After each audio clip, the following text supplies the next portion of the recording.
Hello, welcome everyone. I believe we are waiting for one of our participants to join, but I wanted to welcome you to Equal Rights for All, a conversation on LGBTI rights and the Equal Rights Coalition. Happy Pride. My name is Mark Bromley. I am the chair of the Council for Global Equality. We are a civil society coalition of 30 member organizations, and together we fight for equality for LGBTI individuals globally. We are also proud members of the Equal Rights Coalition. As many of you will know, the Equal Rights Coalition is a coalition of governments and civil society that work together to promote LGBT equality on the world stage. There are 42 member governments in the coalition right now and many more civil society organizations. And we are delighted today to facilitate this conversation with leaders of the governments in the Equal Rights Coalition, particularly the ambassadors to the United Kingdom and the ambassadors from the United Kingdom and Argentina here in Washington.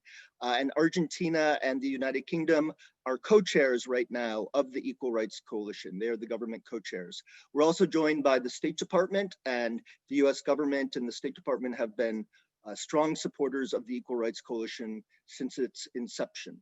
So we look forward to this conversation and thank our government representatives for joining us. Let me just say a few words about the structure of the conversation, and then I will briefly introduce our participants, and then we'll jump into a conversation. So on the technology side, as you probably know, all of you are muted so that we can have a more productive conversation with a large number of people. We do invite you to submit questions for this conversation, but please submit questions in the Q&A function that you'll find at the bottom middle of your screen. The chat function is disabled, but we are using the question and answer function, and we will try to get through a number of questions from all of you. So when you're submitting questions, please try to include your name and affiliation, and we will get to those as soon as we can. So with that, let me briefly introduce our government representatives. And I think we've agreed that Ambassador Arguello from Argentina will speak first. Again, I'm going to keep these short to allow for conversation. Ambassador Arguello is a former member of the National Congress of Argentina and chair of the Foreign Affairs Committee. He was a former permanent representative of Argentina to the United Nations. And this is his second posting, I believe, in Washington as ambassador. So welcome. Sorry that your arrival this time coincided with COVID, but welcome to Washington. We also have with us Ambassador Pierce, the British ambassador here in Washington. Prior to coming to Washington, she was also a permanent representative to the United Nations for the United Kingdom. She served in several senior roles in the Foreign and Commonwealth Office. And this also is her second posting, I believe, to Washington. So thank you, Ambassador. And then we also have Acting Principal Deputy Assistant Secretary Scott Busby of the Human Rights Bureau at the State Department. He is joining us as well. Thank you, Scott. Scott has worked on human rights issues in and out of the US government for decades. I've had the pleasure of working with him for at least 15 years on these equality issues. He's served, in addition to serving in the Bureau of Human Rights, he served as the former Director of Human Rights on the National Security Council in the White House, and has worked on refugee issues at the State Department and with the UN High Commissioner for Refugees. So thank you all for joining us. I thought we would open up the conversation by asking each of you to talk a little bit at the end of this Pride celebration about your government's national priorities around LGBTI inclusion, and particularly how you are thinking about leveraging the opportunities of the Equal Rights Coalition to promote equality on the global stage. And it's certainly been challenging in this time of COVID, but we also hope that there are a lot of opportunities at this unique moment in history to leverage the ERC to promote equality. So with that, I would ask each of you to maybe offer some observations for 5 minutes or so, and then we'll try to start in with a rich discussion. I think we decided that Ambassador Arguello would offer remarks first, followed by Ambassador Pierce, and then Principal Deputy Assistant Secretary Busby. So with that, Ambassador Arguello, I turn it over to you. Can you listen to me? Yep, we hear you loud and clear. Thank you, Ambassador. Perfect. Thank you very much, Mark. Good afternoon, everyone. It is such a pleasure to participate in this discussion on LGBTI rights and the Equal Rights Coalition as we round up a very unusual Pride Month, one that has kept us physically distanced, but nevertheless embracing the opportunity to commemorate the history of LGBTI movement, to take stock of the progress made in recent years, and to recognize what still needs to be done in the fight for equality. I want first to express my satisfaction for sharing this timely discussion with Ambassador Karen Pierce. As you all know, and as you said, Mark, our countries are co-chairs of the ERC.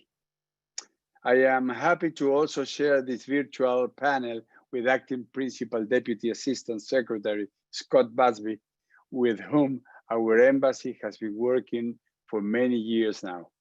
And finally, allow me to also thank our moderator, Mark Bromley. The work done by him and his team at the Council for Global Equality is of utmost importance for the protection and promotion of LGBTI rights, and also very valuable to the ERC as a strong civil society partner. Now, to the topic of our conversation. As you know, the Universal Declaration of Human Rights enshrines in its first article that, and I quote, "All human beings are born free and equal in dignity and rights," unquote. However, 70 years later, discriminatory attitudes based on sexual orientation and gender identity are still strongly entrenched in all regions of the world. Clearly, some countries are doing better than others, but the truth is that even in those who are doing better and where legal equality has been achieved in many fronts, real equality remains a challenge that should not be underestimated. This gap between what the law says and what real life is for many in the LGBTI community constitutes a problem everywhere and responds to stereotypes and prejudices that persist in society and cause discrimination. The laws to protect LGBTI people from discrimination are necessary, but it is not enough. Changing hearts and minds takes time and perseverance. It takes the commitment of civil society, advocates, governments, and the private sector. Everyone must be involved. Going to Argentina, my country is a country committed to the fight against all forms of discrimination, including discrimination based on sexual orientation and gender identity. At the national level, our country has advanced public policies and laws that guarantee and promote the exercise of the rights of the LGBTI community with a transversal perspective that covers specific issues of access and non-discrimination in all aspects of people's lives. The promotion and protection of the rights of LGBTI people is a state policy, which is reflected in the continuity and deepening of public policies that aim to build a more equal society. In this regard, when I think of the progress we have accomplished in the last decade, two laws come to my mind right away: the same-sex marriage law and the gender identity law. In 2010, Argentina became the first country in Latin America and the 10th in the world to allow same-sex marriage throughout its territory. Under this law, people of the same sex who have entered into marriage have the exact rights as heterosexual spouses, including the right to adopt a child. 2 years later, in 2012, the Argentine Congress passed the gender identity law, a milestone that that made of Argentina one of the world leaders in transgender rights.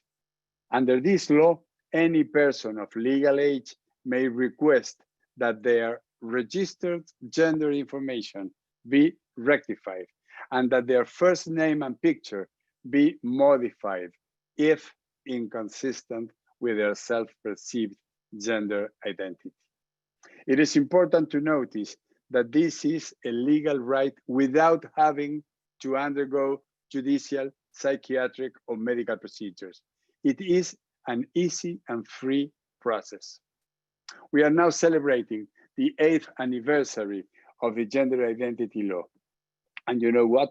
About 9,000 people throughout the country have changed their ID for it to reflect who they truly are. This is a law that made life easier for thousands of people whose identity was being ignored. Today, although trans people and other diverse identities have a greater breadth of rights, there is still work to be done on equitable programs of labor inclusion and access to health, as well as combating other serious problems such as the constant acts of discrimination and transphobia that continue to damage lives. And because we are proud of everything we have accomplished in Argentina, but yet realize that there still is a lot to do in order to guarantee the LGBTI people are able to be who they are and able to love who they love without fear and to fully enjoy their human rights, it is that President Alberto Fernandez, back in December, at the very moment when he took office, established for the first time in our history, the Ministry of Women, Genders, and Diversity. In fact, one of the main lines of work of the ministry is to design, execute, and evaluate national public policies aimed at equality and diversity with the goal of promoting the autonomy of LGBTI people. At the international level, Argentina upholds a position of a strong commitment to the protection and promotion of the rights of LGBTI people, supporting resolutions on the matter in the Human Rights Council and being part of all existing LGBT core groups in the various global and regional forums. Argentina is co-chairing, together with the Netherlands, the LGBTI core group of the United Nations General Assembly. Likewise, we promote the creation of the OAS LGBTI core group, which are currently coordinating. Similarly, for the past year now, Argentina has been co-chairing the Equal Rights Coalition, ERC, with the United Kingdom. We are doing our best to navigate this responsibility amid the delicate situation we are all going through. We are convinced that the ERC is key for coordinating positions and making calls for attention to serious violations of the rights of the LGBTI community. It is a mechanism that allows states to work side by side with civil society and sign joint declarations or take steps towards the effective defense of the rights of LGBTI community. Going to my close, I should say that 4 years after the creation of the ERC, and as one of the founding members, Argentina believes that it is time to strengthen the ERC through a renewed strategy that sets new objectives and reaffirms the work that ERC has been doing so far. This has been a priority for Argentina and the United Kingdom as co-chairs. And having said that, I will end here, happy to answer questions later on. Thank you very much, Mark. Thank you, Ambassador. Ambassador Pierce, we'll turn it over to you.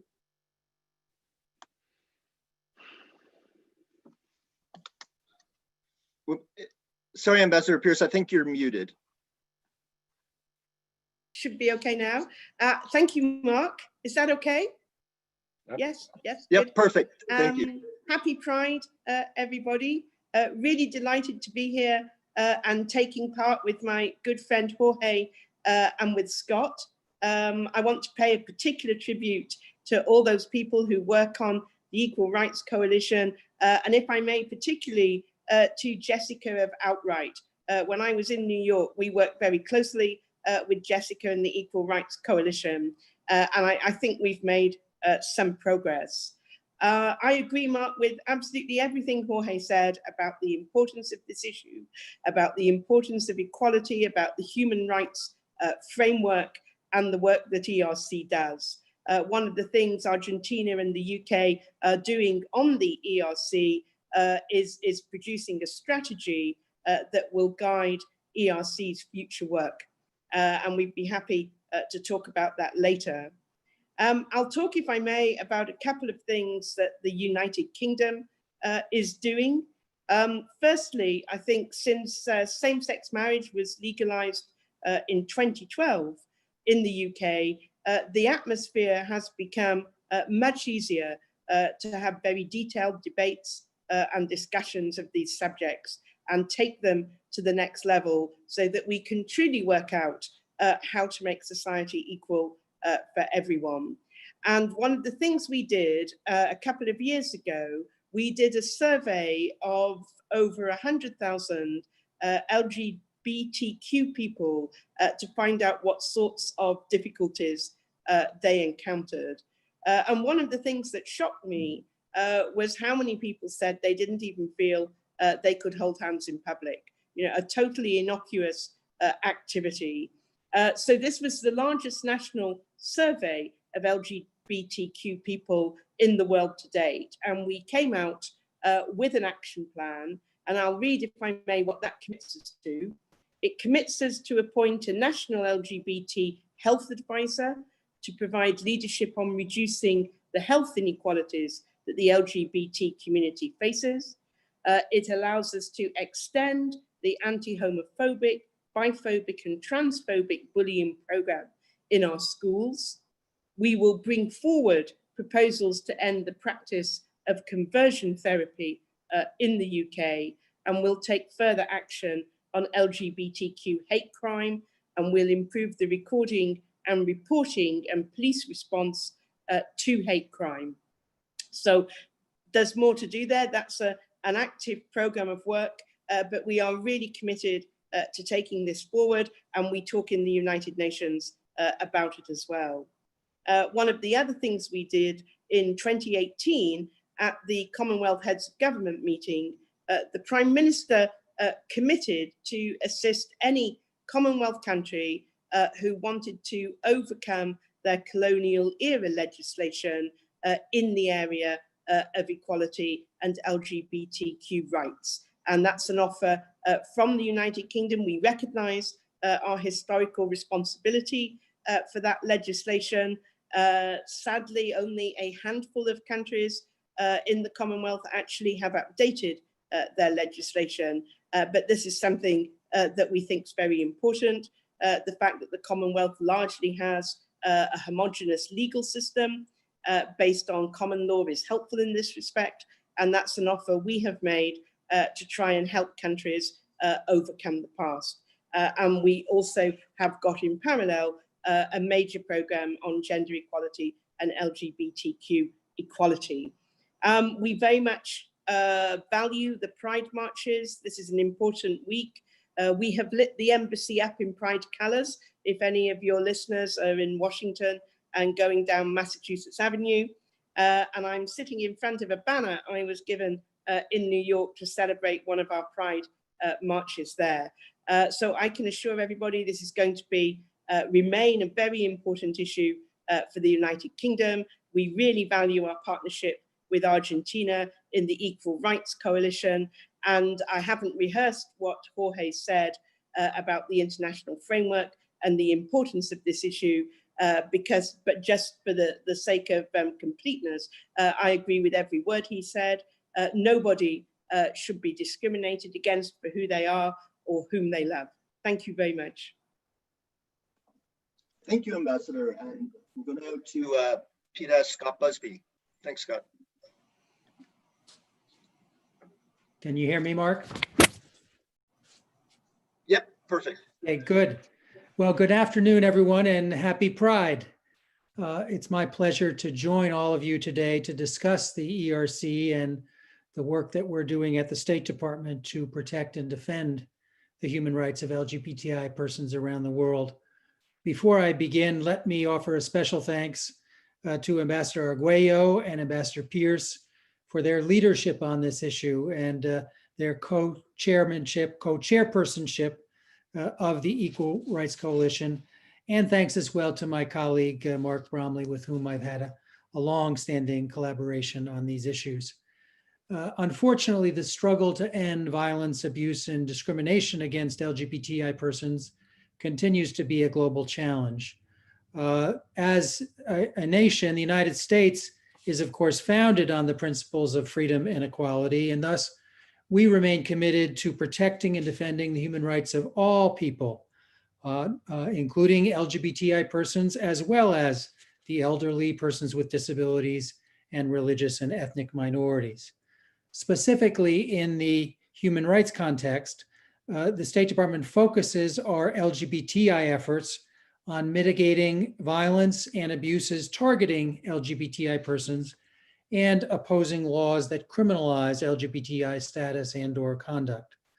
To achieve these goals, we believe it's crucial to consult with local LGBTI activists and human rights defenders in the countries where we're trying to advance the rights of LGBTI persons and to assist them in developing their priorities and tactics. As our efforts are underscored by the guiding principle of do no harm, we do not always publicize the type of engagement we are involved in. Around the world, our diplomats continue to take steps to promote the human rights of LGBTI persons. We meet with them regularly, we march in pride parades, we display the pride flag, just as the UK Embassy is doing now. We sponsor training workshops, we promote cultural exchanges, and we use our good offices to bring together like-minded countries and civil society partners in support of human rights and fundamental freedoms.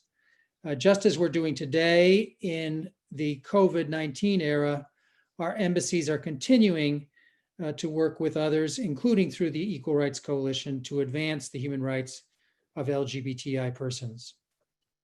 With our partners in the Global Equality Fund, like our Argentine friends, the United States and our embassies around the world are supporting locally led advocacy by civil society who are fighting for their human rights on the front lines in some of the world's most challenging places. As many of you know, last year at the UN General Assembly, President Trump pledged US support to help end the criminalization of LGBTI status and/or conduct globally. In response to that pledge, my bureau, DRL, has established an LGBTI decriminalization working group to formulate a strategy that will be a key part of the department's broader LGBTI human rights policy. The aim of this strategy is to support local efforts to repeal legal provisions that criminalize LGBT status and/or conduct in the roughly 70 countries that currently maintain such laws. The working group is identifying focus countries from each region where the department can effectively augment programmatic, diplomatic, and policy work to have a near-term impact on decriminalization. I should also mention that LGBTI work on behalf of LGBTI persons has been a focus of ours in the context of the general challenges to democracy and human rights posed by the COVID crisis. As many of you know, certain governments around the world have taken advantage of this crisis to crack down on civil society and marginalized groups, including LGBTI persons. And so in the context of the work that a working group we have established on these issues is doing, we have done specific outreach around the issue of the human rights of LGBTI persons and how those have been affected by the current COVID crisis. I should note, though, that our efforts are not limited to our overseas diplomacy. Here at the State Department, we continue to identify ways our workplace can be more inclusive of LGBT employees. And in fact, this afternoon, Deputy Secretary of State Stephen Biegun will be talking at an event, a Pride event hosted by the Atlantic Council, where he will be discussing these issues as well. We are working with host countries to afford our own LGBTI personnel and their families full diplomatic privileges and immunities.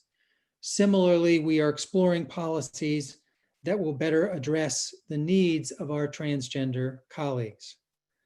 Our human rights policy is amplified when we work multilaterally, as we do through the Equal Rights Coalition, and coordinate closely with our international partners. For that reason, the United States remains committed to supporting the ERC as it continues to refine and strengthen its mandate. We're very pleased to hear that the UK and Argentina will be working on a long-term strategy on how to strengthen the ERC, and will be actively participating and supporting them in that effort. We will also continue our active participation on the Executive Committee and the Diplomacy Working Group of the ERC, as well as our leadership of the Donor Coordination Working Group. Looking to the future, we will work with the co-chairs to strengthen the ERC's capacity and encourage new membership in the coalition. Thanks again for the opportunity to be here with you today, and I look forward to your questions and the discussion. Great, thanks, Scott. Thanks to all. I will maybe start the conversation, but first remind folks who are listening that we welcome your questions in the Q&A box at the bottom middle of your screen. So please feel free to go ahead and submit questions, and I'll try to get to them. We've got about 10 or 12 minutes for a conversation before I know the ambassadors have other engagements. But let me start with a question, and I have two questions, but I'll go ahead and combine them if you don't mind. We are at the end of Pride Month. We're celebrating Pride this year, but at a very unique moment in world history, right? We've all referenced it. We're celebrating Pride in the middle of a global pandemic, and at a moment when all of our nations are having deep national conversation and struggles over greater inclusion and diversity, and to really grapple with the fact that Black lives matter in this country and every other country. So in that context, I guess I have two questions for you. First of all, I know the Equal Rights Coalition did put out a statement recently on COVID-19 and the unique vulnerabilities of LGBTI individuals in the context of COVID. But also, as Scott mentioned, the dangers that we face where some governments have used the pandemic to actually roll back protections or persecute their LGBTI communities. So I wonder if you could talk a little bit about the way in which the ERC is engaging, the importance of that statement that was recently released by the ERC. Scott, not to put you on the spot, but we are disappointed that the US government did not join that statement. So I'd love if you could just tell us a little bit about why the US didn't join, and I know some of the work that is happening nonetheless through your task force and other bilateral engagement.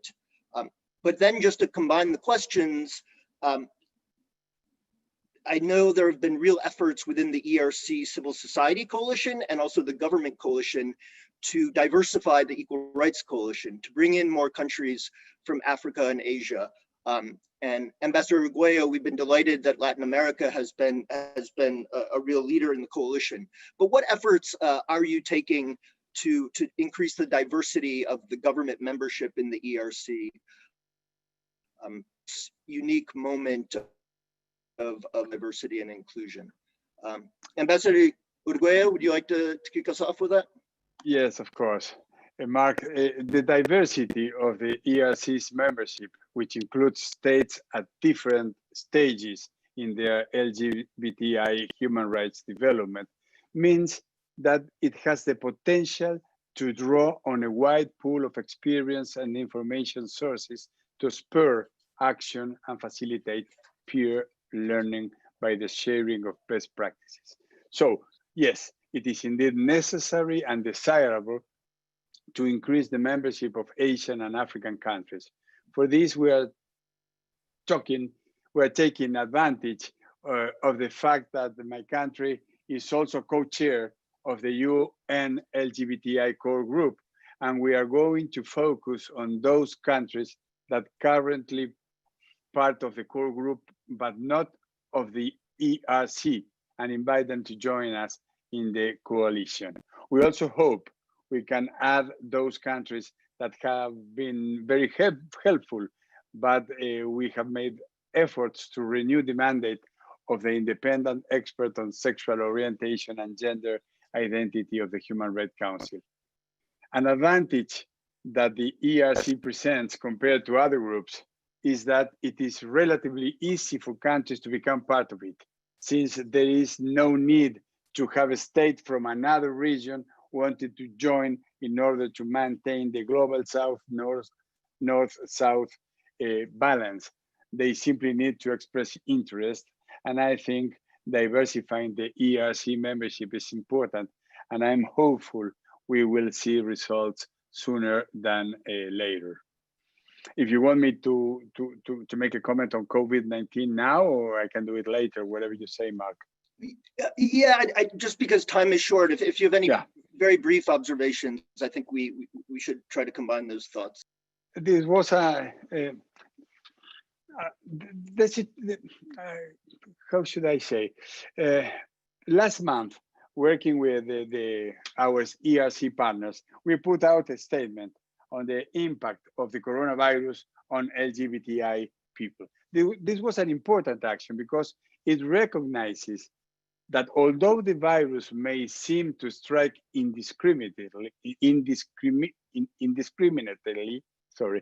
its spread and consequences along with measures taken to combat the pandemic affect specific groups differently, depending on existing inequalities and exclusion mechanisms, leaving the most marginalized even more vulnerable. LGBTI persons are among these most vulnerable groups, and hence we need to take into account their reality when we design and implement measures and policies related to the pandemic. In Argentina, the Ministry of Women, Genders and Diversity is working on this together with other ministries and other agencies and in coordination with all provinces. The impact of this crisis on the trans population, for instance, is quite acute. We know most of them are not part of the formal job sector, and the quarantine measures impacted them in a very harsh way, making everything harder for them. Recognizing this challenge, the ministry has strengthened food assistance for trans people, coordinating with the community centers and the civil society organizations for the delivery of food during the period of isolation. I could say that in addition, a significant number of trans people were incorporated into social programs of the Ministry of Social Development, which seeks to guarantee a monthly economic income for all those who are facing a vulnerable situation. Thank you, Ambassador. That's helpful. Ambassador Pierce?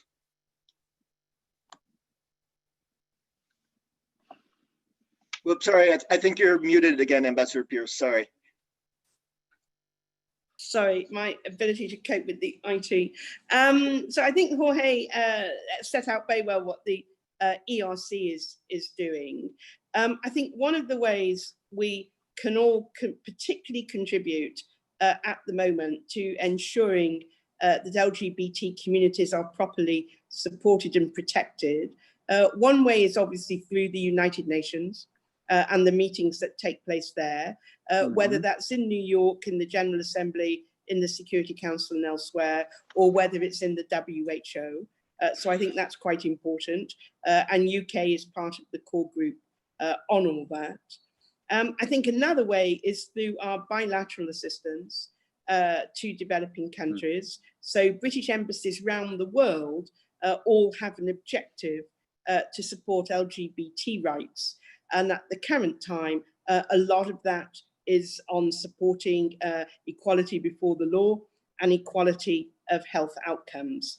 And I think this focus on the judicial, while not the only element we need to think about, we have found that it can be a helpful way in to a difficult conversation with some host countries. So as I say, our embassies around the world have quite large programs to support equality and particularly LGBT rights. Great, thank you, Ambassador. Scott Busby. Thanks, Mark. We strongly agree with your comments, Mark, around diversifying the coalition geographically, as Ambassador Arguello described. But as I mentioned in my remarks, we think it's given the threats that a variety of marginalized groups face in the current crisis, including other ethnic, racial, religious minorities, the elderly, disabled persons. We think it's a good opportunity to sort of draw connections and commonalities among those groups in pushing back against the challenges they face in the current crisis.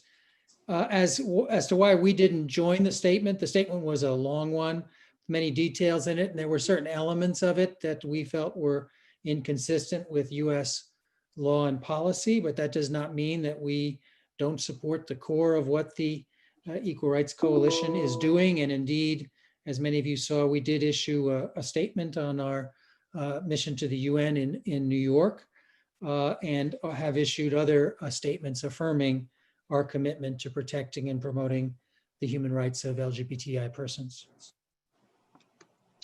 Thank you, Scott. I know, Ambassador Arguello, you have a hard stop right about now.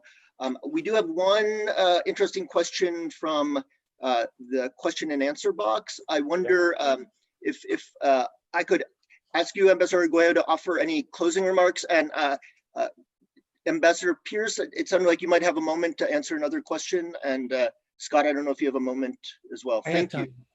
Great. Ambassador Arguello, thank you. I don't know if you have a closing thought. Yeah, of course. Thank you very much, Mark. Thank you very much to everyone.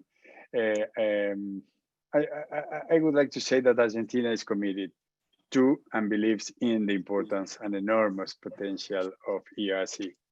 And we haven't talked about this yet, but a priority for Argentina and the United Kingdom as co-chairs has been elaborating a 5-year strategic plan, 2020-2025. That plan will define a clear purpose and objectives with the aim of guiding the work of the ERC to defend LGBTI people worldwide in a coherent and effective way. As it was mentioned, the strategic plan includes elements that reinforce the role that civil society can play in guiding and supporting the ERC. It also seeks to increase stakeholders' participation with the private sector, academia, entertainment, sports, and other potential strategic partners. I think this plan will truly make a difference and have a positive impact. So finally, I want to reiterate my most sincere appreciation to Karen, Scott, and you, Mark, for this discussion, as well as anyone who had turned in. Thank you very much, and happy Pride. Happy Pride. Thank you, Ambassador. And one final question. We have an interesting question from Jane Ozame. I hope I'm getting the name correct.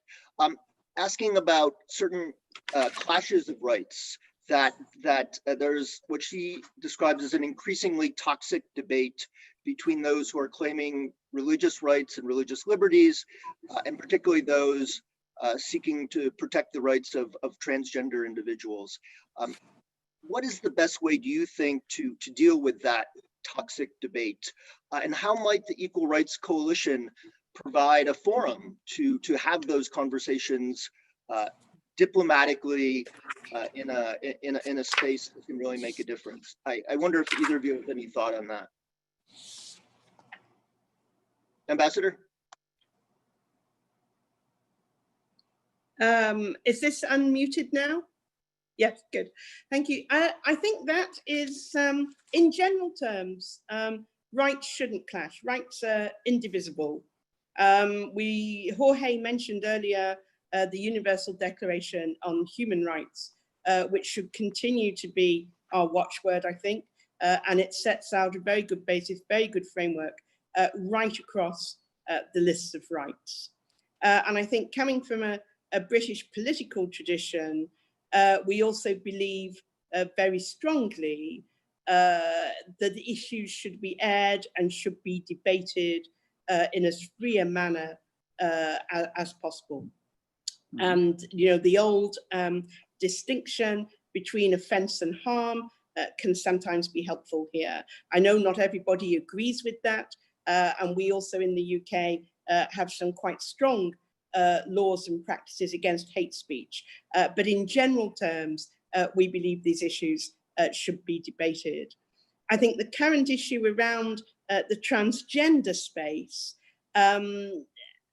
if I may, I have not been involved in any of these discussions directly, but it is obvious that it's a very difficult area, and that actually I would support more dialogue so that we can work our way towards working out what might be the best possible approach to the issue that completely supports the notion that everybody is equal before the law, everybody has equal rights under the Universal Declaration and before the law, but doesn't inadvertently put certain categories of people at more risk because of certain practices that were done in the interests of equality policy. So we need to look after those people who perhaps don't want to use the facilities and services that are on offer, but we mustn't, in my view, do anything that cuts across that very important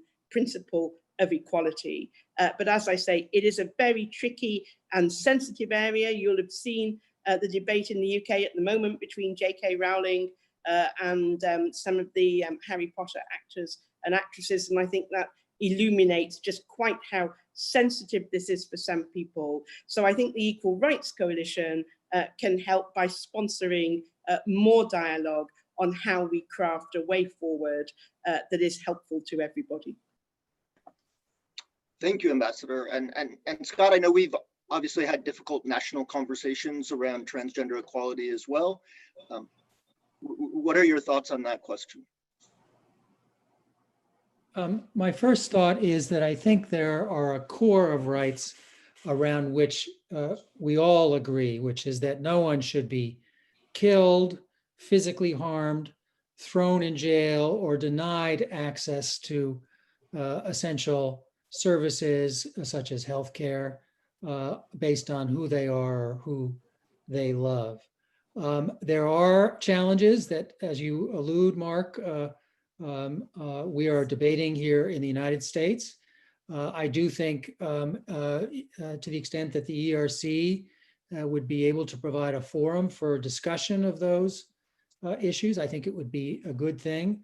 But I do think it's important to go back to the core principles that guide both the ERC along with American foreign policy in terms of protecting the fundamental rights of all persons, including LGBTI persons.